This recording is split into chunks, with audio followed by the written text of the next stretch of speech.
There's one of my absolute favorite icebreakers that I use whenever things are getting slow or I just want to talk about something fun. What I'll do is I'll walk up to my mom, especially. It always gets us going. And I'll just go, aliens. And we'll crack up for a second. And then we'll just start talking about whatever we've been thinking about, whatever we've been talking about, whatever we've been seeing online or whatever. And just comparing notes and theory crafting. It's fun. But recently, I remember coming home after scrolling TikTok at the office, and I came across this clip of President Obama, and you might have seen this recently in the news. President Obama in or former President Obama in a interview saying that aliens are real and talking about Area 51 and all this stuff. And I came home and I showed that to my mom, and we talked about it some. And ever since then, she's been trying to get me to teach on aliens. So this one's I finally have a topic, and I finally have something that I want to talk about. So I felt it drop in my spirit this morning while I was at church just to talk about this because there was a time in my life about 7 or 8 years ago when I was really trying to solidify my faith, when I was really trying to study things out, when I was trying to learn the word, when I was out studying science, studying all these different topics. And that was about the time that I came across the topic of quantum physics. And we were big into quantum physics. I still am. But at that time, it really caused me to struggle with my faith because, as I like to internally call it was the science of miracles because you could see how the particles come together, how light comes together, how these things crystallize into physical matter. And then I started looking at it, I'm like, okay, but if that's how this stuff works and everything's just made out of light and particles and it forms based on your intentionality, then all the miracles that Jesus did is basically just application of technology. If you know how to form your will and your intentions, then yeah, you can turn water into wine. Yeah, you can solidify water under your feet and walk on it. Yeah, you can do all these things. It's like it's the science of miracles. You can see how physical matter is designed to structure itself according to your intentions and your observation. And it caused me to struggle. And I spent weeks and months struggling with this idea of if all that Jesus did was apply technology, then he could have been a man that was a madman, which you basically have to boil it down to either he was who he said he was, or he was incredibly delusional and very good showman. And that's kind of what I was struggling with. It's like, okay, if Jesus was just doing these things, but he didn't really have anything supernatural because it was all natural, it was just more than we understood, then why should I believe in this stuff? Why should I? And finally, I remember I stood in front of my dresser, looked in the mirror, and said, you know what? No, I know who I believe in. It doesn't matter if it's technology or if it's faith or if it's a miracle. I serve Jesus, I serve God the Father, and the rest of that is irrelevant because my faith is not based on the acts that he did. My faith is based on who he is. And that after that fact, and after that was established in me, I had my faith. I had it established in me. It doesn't matter what other evidence I see. It doesn't matter what other strangeness may come. And it broadened my worldview to where now I can talk about quantum physics, no problem. I can talk about faith. I can talk about intentionality. I can talk about Jesus, all of it in the same breath and not even flinch because I know who I serve and I know the one who loves me. And beyond that, the rest of it's irrelevant. So I don't need to struggle with that anymore. So what does this have to do with aliens? Well, after former President Obama said what he said in these interviews, They asked President Trump about it, and he's basically said neither one way or the other, but he said or asked them to declassify what we do have on aliens because there's such a hot topic here. So in the coming days and months, we're probably going to be getting some documentation coming out about aliens and about what the U.S. military has been doing with them and all this. And a lot of it you can find online, just in forums and such. But we're going to have official proof that these things exist. And I know a lot of people are going to struggle with this the same way I struggled with quantum physics. Because whenever you have a worldview that says there's God, there's angels, and there's demons, and then there's us, there's not a whole lot of wiggle room for the unexplainable, for aliens, for these other dimensional and otherworldly and these other types of beings, because all you know is it's either angelic or demonic. And that's why I've been trying to say for the last several years, there's more in heaven and earth than angels and demons. That's why I've been saying it. Because there are aliens, there are other beings, there are other creatures and other creations.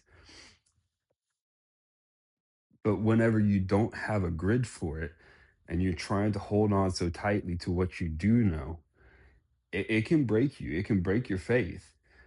For example, if all you know is angels and demons, and then an alien shows up and you can't classify it because it doesn't look like an angel and it doesn't look like a demon, but you see it in front of you, then you start going, okay, so are all angels and all demons just these other beings that we don't have a better classification for? Or is it just a name we've given as a broad term? Or and it can cause a lot of internal strife with yourself because you're trying to figure these things out and classify it.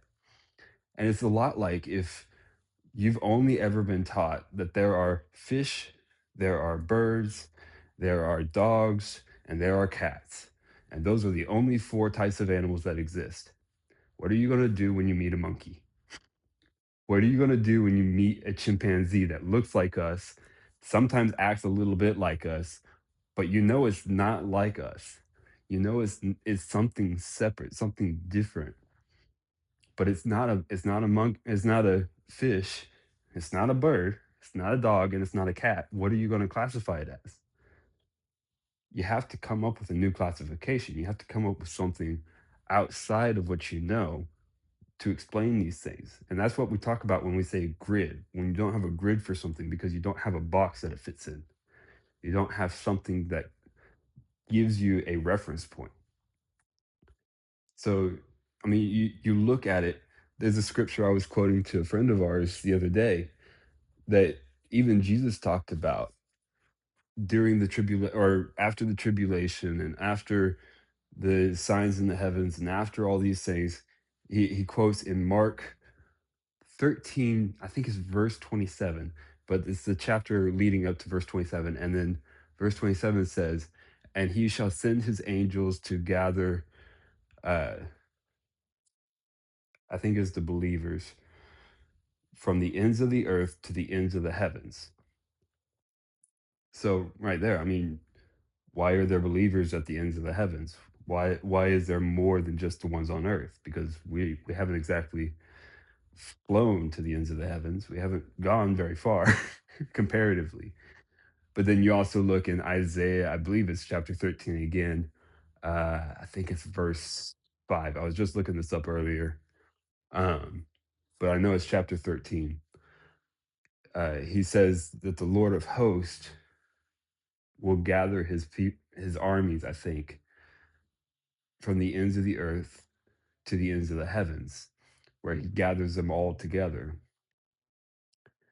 And and it's just this concept of there are beings, if not us as humans at the ends of the earth, then the hosts of the Lord are at the ends of the heavens. So there's more out there is what I'm trying to get at. I mean, yeah, we classify all these beings in the Bible even as angels. Like you look at the cherubim, the wheels within the wheels, you look at the seraphim, you look at all of these beings, and some are called angels, but some are given names, and some are given actual descriptions, and some are given powers, and some are. But when you look beyond it, because we automatically go, oh, that's an angel. Okay. But what are the wheels? They might be angelic beings, they might be technology. We don't know. We weren't there. We didn't see it like Ezekiel did. But if we have a grid that allows for more, then our faith can grow with it. And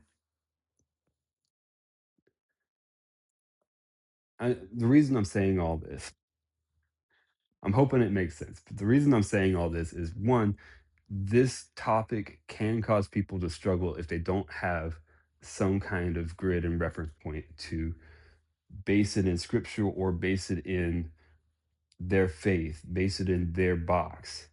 And what I'm saying is allow your box to expand with new technology, with new information that's given to you. Give it room to expand. And if it's true, it'll stand for itself. If it's not true, then it'll come out as a hoax. But what I always go back to is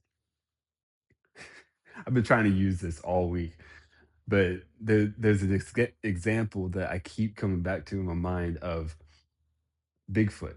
If if if Bigfoot is real, all it would take is one of the thousands upon thousands of eyewitnesses, of evidence gatherers, of stories, of legends, of folklore. If any one of those stories is true, it causes you to have to face the reality of there is a being called Bigfoot that we have classified that way that exists, and now all those people that were not considered sane by me are now vindicated in their belief in this creature. And to some, that's freeing. It's like, okay, so if this exists, here's the can of worms, let's open it. Because if aliens exist, that opens up interdimensional beings, because a lot of those cross over. It opens up portals, it opens up UFOs and UAPs. It opens up Bigfoot because most Bigfoot sightings coincide with UFO or unidentified aerial UAPs phenomena, unidentified aerial phenomena. So what I mean by that is most Bigfoot sightings are in the same area, often coincide with UFO sightings in the same area or by the same people. Anyways, rabbit hole. but but that opens up all of those things, and then you get into, okay, so if these things are real, and then you start looking at the new age, and they have the great enlightened masters. You have these uh the LSD and the ayahuasca trips where they're off on psychedelics and they're seeing all these other beings and other revelations that they're getting, and it opens up all of this supernatural, the things that are super above the natural that we don't understand, we don't have a grid for. It also opens up all the old stories of the sky people, of the gods, of all these legends, and all of these. It opens up the Nephilim into discussion. That's why I always use it as an icebreaker, because when you say aliens and you put that on the table in front of someone, anything that's weird, or if aliens are on the table, then giants are too, and Bigfoot is too, and all these other little topics just kind of pop up sporadically.